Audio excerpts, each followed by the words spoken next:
Oke, are you ready, Karab? Yes, I'm ready. Verb, ya? Part 2. 1, 2, 3. Time is yours. Time is yours. Ya. Oke, assalamualaikum warahmatullahi wabarakatuh. Waalaikumsalam warahmatullahi wabarakatuh. Good afternoon, everybody. Are you okay?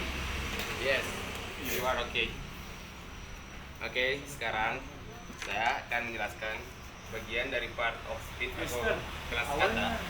Itu bagian kedua dari verb, yaitu auxiliary verb, atau definisinya itu kata kerja bantu. Kinds, macam-macam dari auxiliary verb itu ada 3. Yang pertama primary auxiliary, kedua modal auxiliary, ketiga emphasized auxiliary.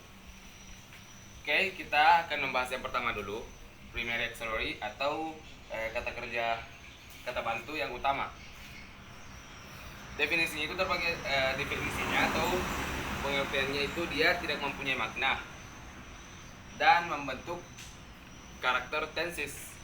Jadi ini kalau kita ingin mencari primary auxiliary, maka further information untuk pengetahuan lebih lanjut, maka kita cek kamus saja.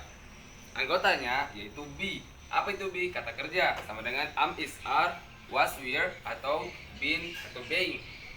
Kalau do, does, did. Do ini khusus untuk di pemakaian negatif dan interrogatif. Kalimat pertanyaan. Mana nonya? Ini. Kira taruh di sini di bawah. Oke. Pasang Yang aja di sini. yang bisa sih. Kalau have itu masuk juga di primary auxiliary. Have, has, and have. Primary auxiliary bisa menjadi ordinary. Apa itu ordinary? Yaitu kata kerja yang utama. Jika ada kata-kata jika, nah, otomatis kalau ada jika pasti ada aturan yang harus kita patuhi. Yaitu be. Be ini adalah kalimat nominal. Kayak am, is, are itu kalimat nominal. Do, melakukan atau mengerjakan. Kalau have, mempunyai, menghadapi, menikmati. Example area atau contoh. 1. Vera is crying. Ini adalah contoh dari primary auxiliary. Vera ini adalah subjek atau noun, subjek dari si crying tersebut. Is ini adalah kata kerja. Crying juga adalah kata kerja. Tapi kan di sini kita membahas kata kerja pembantu. Nah, kata kerja pembantu yang mana? Yaitu is yang membantu si crying tersebut. Maka is ini adalah verb auxiliary dan crying adalah verb ordinary. Oke, contoh yang kedua, I do not love you. Saya tidak mencintai kamu. Ada 2 kata kerja tersebut di dalam kalimat ini.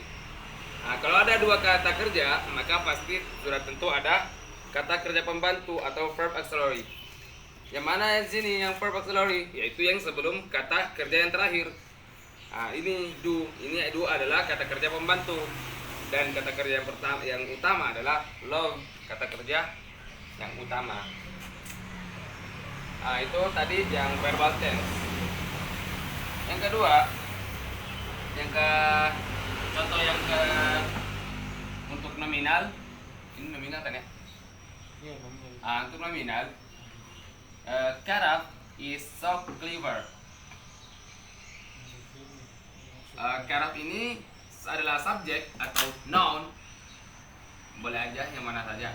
Ini is adalah kata kerja, maka dia menjadi verb ordinary. Kenapa dia menjadi verb ordinary? Karena dia cuman satu-satunya di dalam kalimat tersebut. Tidak ada kata kerja yang lain selain dia. Jomblo, makanya dia jadi verb ordinary. Clever, dia menjadi adjektif. Clever, dia menjadi adjektif karena menjelaskan si karakter tersebut. Oke, kita pakai contoh yang ketiga dulu. Aufa does his homework. Aufa mengerjakan pekerjaan rumah dia. Oke, kalau kita lihat kalimat tersebut, maka cuma ada 1 kata kerja. Dan ketika cuma ada 1 kerja di dalam 1 kalimat, maka otomatis kata kerja tersebut menjadi verb ordinary. Kecuali dalam 1 kalimat ada 2 kata kerja, maka pasti salah satunya menjadi verb auxiliary dan salah satunya menjadi verb ordinary. Oke? kita pindah ke bagian kedua dari auxiliary verb, yaitu modal auxiliary. Apa sih itu modal auxiliary? Modal auxiliary adalah mempunyai makna, membentuk karakter tenses, dan anggotanya itu adalah can, must, will, would, should, could, might, had, better, etc. May, oh ya, may, had, better, etc. dan lain-lain. Oke, kita contoh dulu. Karaf can live without Vera. Karaf bisa hidup tanpa Vera. Oke. Karaf di sini sebagai subjek atau noun terserah. Can adalah modal auxiliary. Live adalah verb. Without adalah preposition, dan Vera ini adalah objek dari proposisi tersebut. Yang mana sih di sini modal auxiliary? Modal auxiliary itu adalah can. Dia mempunyai makna. Jadi Karaf bisa hidup. Itu adalah sebuah makna. Yang ketiga itu adalah emphasized auxiliary. Atau bisa lebih jelasnya itu dia menyatakan makna yang sungguh-sungguh atau sebuah kalimat yang sungguh-sungguh. Dia mengatakan yang sungguh-sungguh lah. Hanya terdapat pada kalimat verbal dan positif. Oh ya, ini harus kita garis bawahi bahwa emphasized auxiliary itu hanya bisa terjadi atau didapatkan di dalam kalimat yang verbal dan positif. Tidak bisa didapatkan di dalam kalimat nominal dan negatif. Ingat baik-baik, hanya bisa didapatkan di verbal dan positif. Anggotanya itu adalah do dan does untuk present. Do dan does itu untuk present. Kalau did itu untuk past. Did adalah past, itu adalah masa lampau. Present itu masa yang terus berulang-ulang atau kebiasaan kita sehari-hari.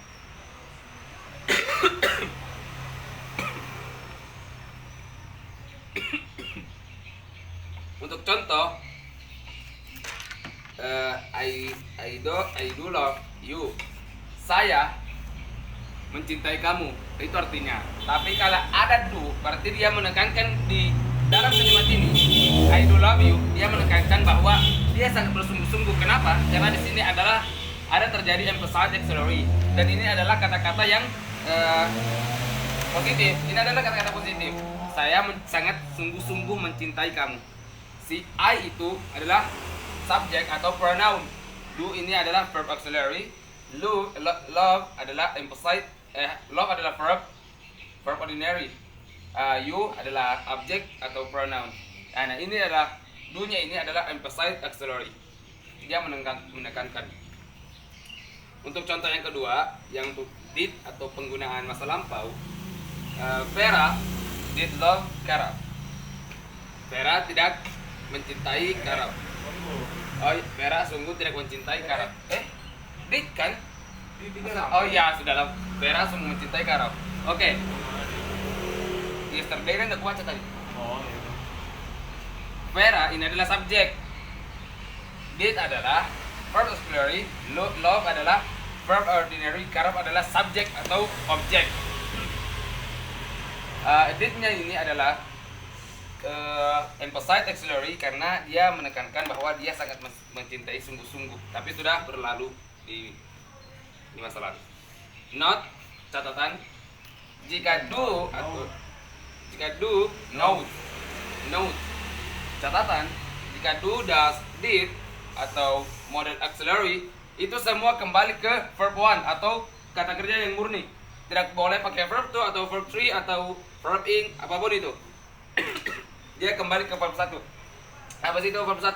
Ya kayak call, wash, catch, itu adalah verb 1 semua. Bukan catch, bukan. Ya, itu adalah pembagian dari auxiliary verb. Ada 3 ya, teman-teman. Yang pertama primary auxiliary, kata kerja pembantu yang utama. Yang kedua modal auxiliary, kata kerja pembantu modal. Yang ketiga besar auxiliary, kata kerja pembantu yang menyatakan makna yang bersungguh-sungguh. Itu adalah tiga-tiganya. Oke, kita kembali pindah ke bagian C dari pembelajaran kita kemarin. Ini adalah lanjutannya, yaitu based on its function atau fungsi. berdasarkan fungsi. Kinds atau beragam, yaitu ada dua, finite verbs atau disingkat VV.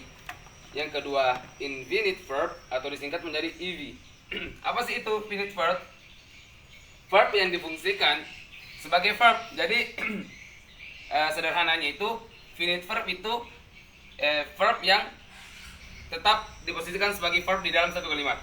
Itu ingat, verb yang tetap posisinya menjadi verb di dalam satu kalimat, karena nanti itu ada verb yang posisinya verb, dia verb tapi dia menjadi noun atau adjektif atau apalah. Ya, dia masuk di kedua, indefinite verb atau disingkat jadi EV. Ya, di sinilah indefinite verb atau EV. Nah, di sini verb yang tidak difungsikan sebagai verb. Jadi dia apa ya? Kayak dikasih lain fungsinya lah. Posisinya itu verb menjadi noun. Verb as noun, verb sebagai noun. Berarti Sir, dia sini sebagai noun saja ya? Iya. Nggak bisa jadi adjektif dong. Bisa, tapi belum sih. Nah. Verb as noun sebagai noun saja untuk sementara. Oke, kita ke contohnya, example area. Yang pertama, swimming is our hobby. Swimming ini adalah kata kerja sebenarnya, tapi kan dia berada di belakang.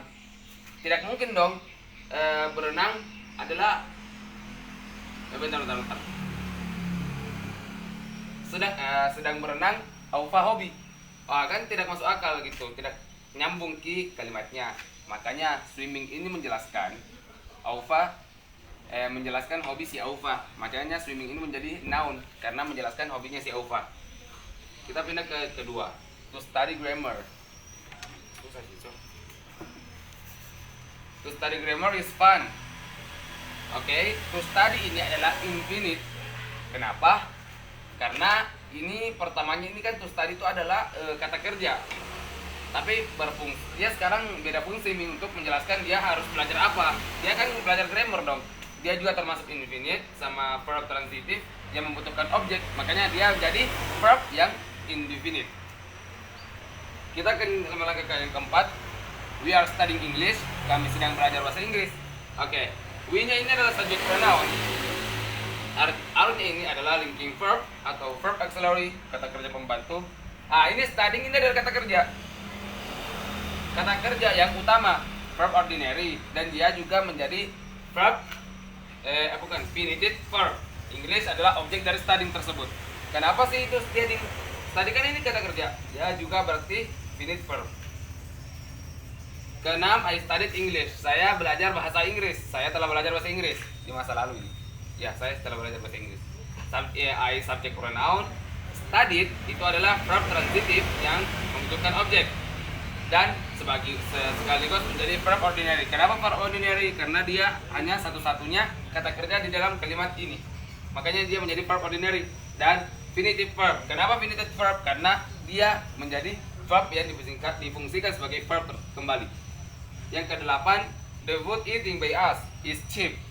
Makanan yang kami makan bersama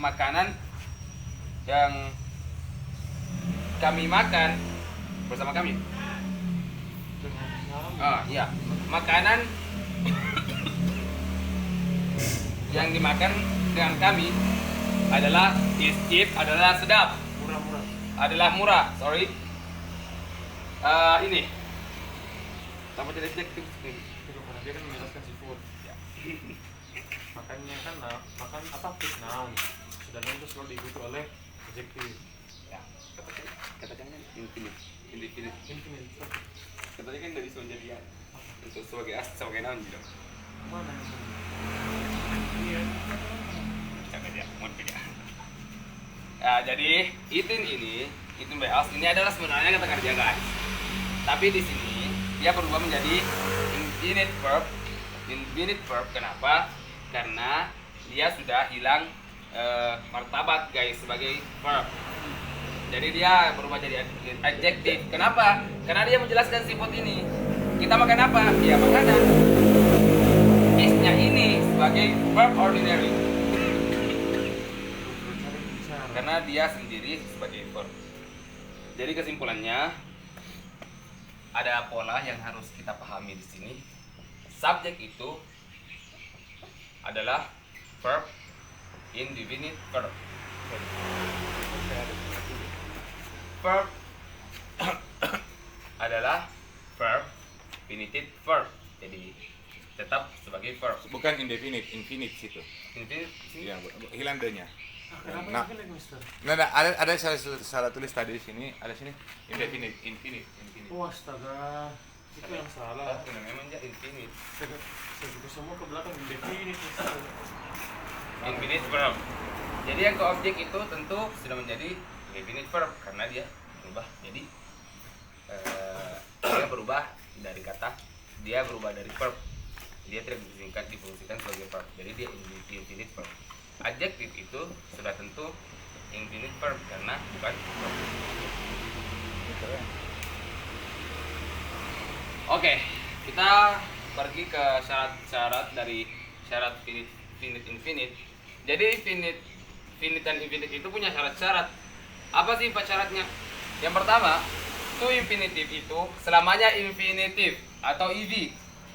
To infinitive itu selamanya menjadi infinitive atau verb yang berubah. Menghadap situ Jakarta. Ya. Yang kedua, verb one. Dikatakan finite jika pertama sendiri atau satu-satunya verb di dalam satu kalimat. Seperti yang saya contohkan tadi. Dalam kalimat yang saya sudah berikan contoh, ada beberapa kalimat yang hanya ada satu verb dalam kalimat. Maka inilah dia syarat yang verb dikatakan finite jika sendirian di dalam satu kalimat. 2. Dia hadir setelah modal aux atau do, does, dan did. Dan ya, sama. Ada contoh yang saya berikan tadi yang hadir setelah modal aux dan do, does, did. Dan ketiga, verb 2 dan verb 1 itu SIS selamanya finite atau verb selamanya. Tidak bisa diubah-ubah atau diambil martabatnya sebagai infinite verb. Tidak bisa, maka dia tetap finite. Yang keempat, verb 3. Verb 3 bisa dikatakan finite jika yang pertama hadir setelah anggota have. Yang kedua, hadir setelah anggota be. Be ini adalah dalam kurung nominal ya. Kata ya. Exercise soal. A man cooking food is kind. Seorang laki-laki sedang memasak makanan yang baik dong. Nggak ada sudah memasak. Oh ya, sorry. A man Memasak makanan. memasak makanan Adalah baik. adalah baik, ya. Cooking ini dia pertamanya sebenarnya dia verb ini, tapi dia berubah menjadi infinite verb karena menjelaskan kegiatan. Sorry. Saya bantu. Karena ini karena cooking food. Karena ini verbnya kan, ada verbnya di sini. Iya. Karena ada misal, harus ada misal di sini kan. Kalau Oke, mau oke. bilang progresif. Sorry ya. Jadi cooking ini ada hal yang perhatikan. Contoh perhatikan kickingnya. Ketika ini tuh, maka kita harus menggunakan am is are atau was were atau apapun itu. Nah, di sini kita lihat belakangnya kan dia cuma a man. Ya berarti bukan di sini dia bukan pakai present continuous atau present perfect. Present progresif. Present progressive, Pak. Sorry. Maka dia menjadi infinitive verb karena ada is di sini sebagai verb ordinary atau infinitive verb. Kedua, Karab is explaining this lesson. Ini baru present progressive karena di belakang explaining ada is atau be. Maka dia jadi verb ordinary finite verb. Keempat, to be smart it easy. It is easy. Untuk menjadi pintar itu sangat mudah. Itu mudah. To be-nya ini infinitive verb. Kita kembali ke syarat yang pertama. Maka to infinitive selamanya menjadi infinitive. Infinitive ya. Maka to be di sini garis bawah infinitive. Karena memang hukumnya memang begitu. Ini is ini adalah verb ordinary ya. Ya, dia verb ordinary. Dan it ini adalah subjek. Tidak tahu subjek yang mana dia sebut. Ini smart mungkin. Jadi ini adalah smart, to be smart ini adalah adverb. Karena dia ada di belakang subjek. Dia makanya adverb, keterangan sesuatu. Ini aja asik ini. 6. Vera brings Karaf Nomor 5 dulu. rangkai. The students took. Oke, boleh. 5. The students took a picture. The students ini adalah subjek dan noun. Verb 2, maka kita kembali ke kedua lagi, aturan yang kedua. Aturan yang ketiga, verb 2 dan verb 1 itu SIS selamanya menjadi finite. Maka otomatis di sini took-nya menjadi infinitive verb, a picture. The student melihat sebuah gambar. Ambil.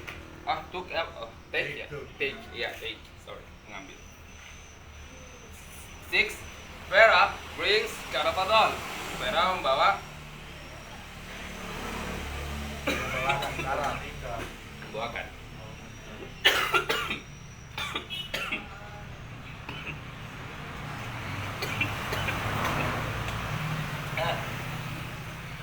Vera membawakan karaf sebuah bunga. Vera ini sebagai subjek noun. Kalau mau flower. Oh, bilang kok tadi flower. Flower kita bilang Oh, tadi. sorry. Lanjut. Brings ini dia menjadi finite verb. Kenapa? Karena hanya ada satu kerja di dalam kalimat ini dan juga ada s-nya. Makanya dia jadi finite verb. Ketujuh, Aura, hasil dan fish. Aura, ikan itu apa ya? Ikan. Aura mempunyai makanan ikan. Oke, has di sini adalah verb auxiliary atau modal. Nah, masuk di modal si has ya. Has masuk di modal. Auxiliary dia. Masuk di modal. Auxiliary di sana. Yang masuk di salah satu kata pembantu utama sini has ini. Dan eaten verb 3 finite. Kenapa dia menjadi finite verb? Karena kita kembali ke syaratnya ini. Verb 3 itu syarat yang keempat, verb 3 dikatakan finite jika hadir setelah anggota have. Apa itu have? Mempunyai. Have, has, had. Ini adalah has. Maka dia menjadi eaten, ini menjadi verb 3 karena di sebelumnya dia ada verb auxiliary has. Anggota have. Ini salah satu anggota have ini. Ke-8, Karaf dan Aufa go to Makassar. Karaf dan Aufa pergi ke Makassar. Ini simpel ini. Hanya ada satu kerja, ini ada dua kata kerja di dalam satu kalimat. Maka oh ya, ini tahu aku kira dengan soal ini. Maka ini ada satu kata kerja dalam satu kalimat, makanya gampang. Tinggal cari kata kerjanya yang mana dan itulah verb auxiliary. Itulah verb, itulah infinitive verbnya. Yang ke-9, Vera doesn't go to Makassar. Vera nggak mau pergi ke Makassar. Kenapa? Karena saya nggak tahu. Does not ini verb auxiliary. Karena di sini di kalimat ini ada dua kata kerja. Cari yang pertama. Yang pertama itu verb auxiliary. Kenapa? Karena masih ada kata kerja selanjutnya. Yang mana? Go. Go ini apa? Verb 1 dan verb auxiliary, verb ordinary dan infinitive verb. Dan ini verb 1, otomatis dia infinitive verb. Ke-10 atau ke-10, I can go to Bira. Saya mau ke Bira. Saya bisa. Oh ya, sorry. Saya bisa ke Bira. Saya bisa ke Bira. Saya bisa pergi. Saya bisa pergi ke Bira. Subjek I. Kalau kita ingin cari auxiliary-nya, itu kata kerja yang pertama. Kata kerja yang pertama yang sebelum terakhir sih. Ini can. Ini can juga masuk di modal auxiliary. Ya, dia masuk di modal auxiliary. Makanya dia menjadi kata kerja pembantu yang membutuhkan modal, yang membutuhkan juga kata kerja selanjutnya. Nah, ini dia go, verb sebagai verb ordinary. Verb 1 juga berarti dia sudah tentu infinitive verb. Inilah pola tensis dasar yang diberikan oleh Mister. Simple disingkat menjadi S sama dengan tidak ada. Kedua, present atau disingkat menjadi PR, rumusnya itu dia verb 1 atau verb 1 SIS. Ya, paham ini. 3 pas itu disingkat menjadi PS sama dengan verb 2. Tergantung sih, ini verb 2, tapi lebih ke secara umum ini verb 2. Kecuali kalau ada did itu maka dia berubah menjadi verb 1. Keempat, future to be, to be sama dengan will atau shall plus verb 1. Kenapa verb 1? Karena sudah ada will dengan shall. Oke, kita garis bawahi shall. Ini shall ini hanya untuk penggunaan we dan I ya. Ya, we dan I. Selain itu tidak boleh menggunakan shall. Dari shall ini bisa dibilang ya ada istimewa dari future ya. Kelima, perfect atau disingkat menjadi PV, PV titik, PF titik, have atau has plus verb 3. Oh iya, emang harus verb 3 ya? Iya. Have itu untuk penggunaan jamak, has itu untuk penggunaan issue it. Nah, continuous progressive atau singkatannya verb atau count sama dengan be plus verb ing. Be apa ini kata kerja plus verb tambah ing. Contohnya he is eating, dia sedang makan. Exercise, Vera will go to market. Vera ingin pergi, Vera akan pergi ke toko. Toko, Dia bilangnya toko pasar. Will ini adalah verb auxiliary, go verb ordinary, dan infinitive verb. Kenapa will sebagai verb auxiliary? Karena ada 2 kata kerja di dalam satu kalimat ini, makanya dia jadi verb auxiliary. Dan juga ini tidak bisa. Ini kalau anggaplah tidak ada go ya, cuma ada will. Ini tetap tidak bisa, harus membutuhkan pembantu, harus membutuhkan kata kerja utama. Karena ini will adalah modal dan membutuhkan verb selanjutnya. Makanya go. Makanya go ini adalah untuk membantu spelling. Yang kedua, auba. Tadi di sini have. Nah, kembali auba itu subjek tunggal, maka dia menggunakan has been swimming. Sorry, saya tidak. Yang ketiga, Karaf is eating. Oke, ini mudah. Karaf adalah subjek, isnya adalah abisar. Berarti ini eating adalah verb ordinary. Is ini adalah verb auxiliary, pembantu dari eating. Eating adalah verb ordinary. Oke, viewer, I think that's all. Do you have questions? Any question? Yeah, do you have any question? No, thank you very much. I think sampai sini saja. Mohon maaf kalau ada yang salah. Assalamualaikum warahmatullahi wabarakatuh. Mantap. Ya. Nah, Keren penjelasannya. Thank you, Karab. mandi. ya.